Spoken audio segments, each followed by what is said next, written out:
If you are familiar with Kenshi's lore, you are probably aware that Kenshi takes place in a post-apocalyptic world. But what was Kenshi like before the fall?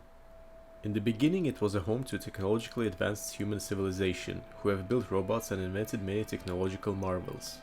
But as some of you undoubtedly know, the uprising of skeletons brought about the fall of that civilization. But this video is not about that. This video is about a certain skeleton who attempted to rebuild a civilization and even join forces with humans. This video is about Mad Cat-Lon. Before we talk about Cat-Lon's character, let's first talk about what happened after the fall. As you know, all skeletons come from the First Empire. The name First Empire refers to the advanced human civilization which built said skeletons and later met its doom at their hands. All humans that managed to survive forgot about their glorious past over the millennia. Even though skeletons are susceptible to memory loss due to hardware malfunctions, some of them still remember the days of the First Empire, and they decided to band together in an attempt to recreate what was lost, and so the Second Empire was born. After thousands of years, the skeletons' hate for humanity waned, and they enlisted their help and even lived side by side for a while. Their empire was vast, but it was not even close to the First Empire in terms of technological advancements. They did try to salvage some lost artifacts, but since thousands of years have passed and their memories eroded away, they could not reinvent what they had lost. They also boasted a large and powerful army comprised of battle-hardened skeleton warriors, who fought against bandits and pirates and made the wasteland a relatively safe place to live, as long as you are within the borders of the empire. To solve any internal conflicts, they formed a police force, which was also comprised mainly out of skeletons. It is not entirely certain how long the Second Empire has lasted, but it was long enough for humans to grow weary of the skeleton's iron rule. If you ever encounter Cat-Lon, it will become apparent to you that he hates humans. He will say the following lines upon encountering you. Has my judgment come too soon? I had to thrall them all. Traitors siding with the humans. Treason.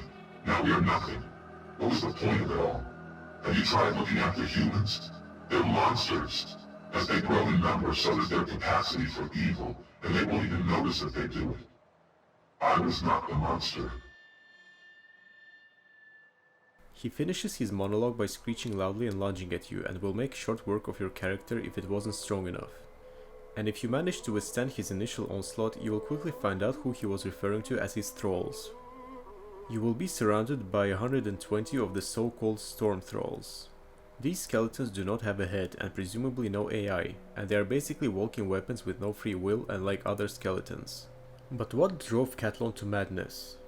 From his monologue we can deduce that he had a hand in building or ruling the Second Empire, and most likely tried to make amends with humans as well. But he saw through their treachery and came back to his roots, but apparently other skeletons did not approve of this.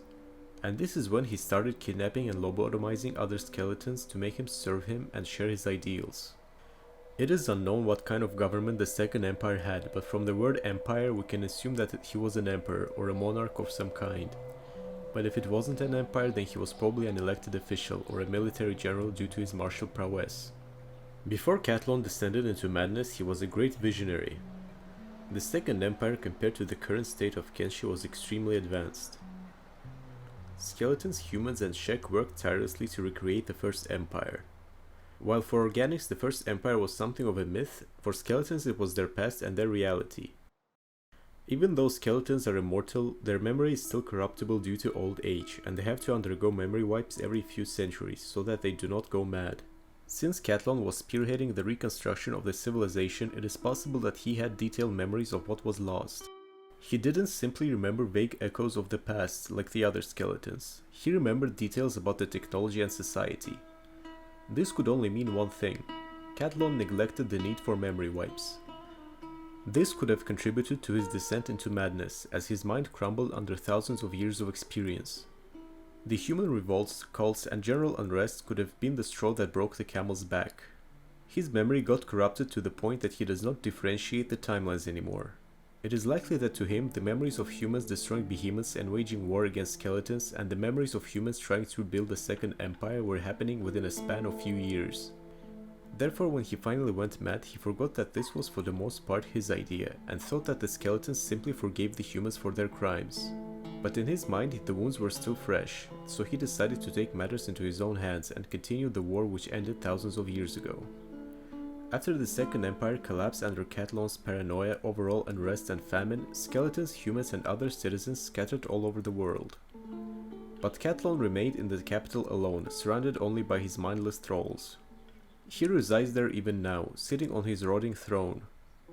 His mind is still darkened, and the centuries of seclusion and hatred only deepen his madness. But he is still a formidable foe, and even if you manage to survive the journey through Ashlands, you will need an army of skilled warriors to defeat him and his thralls. In order to find Cat-Lon, you need to make your way to the location named Cat-Lon's Exile. It is located in the Ashlands, and you can obtain the exact location from the Bugmaster if you defeat him and loot his map. After reaching the Cat-Lon's Exile, you will see two domes. One of these domes is Cat-Lon's throne room, and the other one houses his army of thralls. It is best to first clear out the thralls, because if you attack Cat-Lon, they will be summoned to his defense. After getting rid of the thralls, make your way to the main dome and face Cat-Lon. He is a master of every weapon type and has extremely high toughness, strength and perception. On top of that, he is wearing specialist ancient samurai armor and is wielding the Falling Sun, one of the best weapons in the world. If Cat-Lon is killed, the Ashlands will become slightly safer and some enemies will cease spawning. And if Emperor Tengu of the United Cities calls you a servant, you will have an option to intimidate him. This is it for today. If you liked this video, don't forget to like and subscribe, and if you have any ideas for future videos, leave a comment down below. Also, if you want to catch my videos earlier, get the art I used in my videos, take part in polls or simply support the channel, you can visit my Patreon. Thank you for watching and goodbye everyone.